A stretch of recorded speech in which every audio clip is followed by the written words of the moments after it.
জীবনে তো অনেক দোয়াই শুনছেন, এই দোয়াটা অবশ্যই শুনবেন। ভালো লাগলে সবাইকে দেখার সুযোগ করে দিবেন। রোজা মুখে নিয়ে গো আমার শিশু শিশু ছেলেরাও রোজা রাখছে গো আল্লাহ, তোমার ইফতারের সামনে নিয়ে তোমার দরবারে ভিক্ষুকের মতন হাত বাড়াই আছি।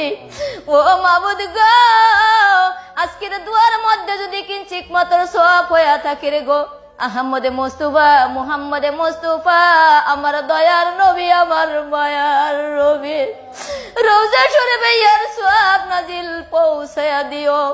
ও মাওলাই কারীম, কিঞ্চিত মাত্র সওয়াব যদি হয়ে থাকে রে গো পিতা মাতার উপরে আর বিশ্বর যত মুসলমান আছে সমস্তদের তা নিয়ে এরকম দোয়া এখন আর অ্যাভেলেবেল দেখা যায় না। টুকটাক দুই এক জায়গাতে হয়তো এরকম দোয়া হয়। যদি আপনাদের কাছে ভালো লাগে, যদি আপনারা প্রথমবার দেখে থাকেন, সবাইকে একটু শেয়ার করে দেখার সুযোগ করে দিবেন। আর আমার যদি পেজে নতুন হয়ে থাকেন, পেজটা ফলো দিয়ে সাথে রাখেন নিত্য নতুন ভিডিও পেতে। সবাই ভালো থাকবেন, সুস্থ থাকবেন। সবাই 30টা রোজা থাকার তৌফিক দান করুন। আমিন।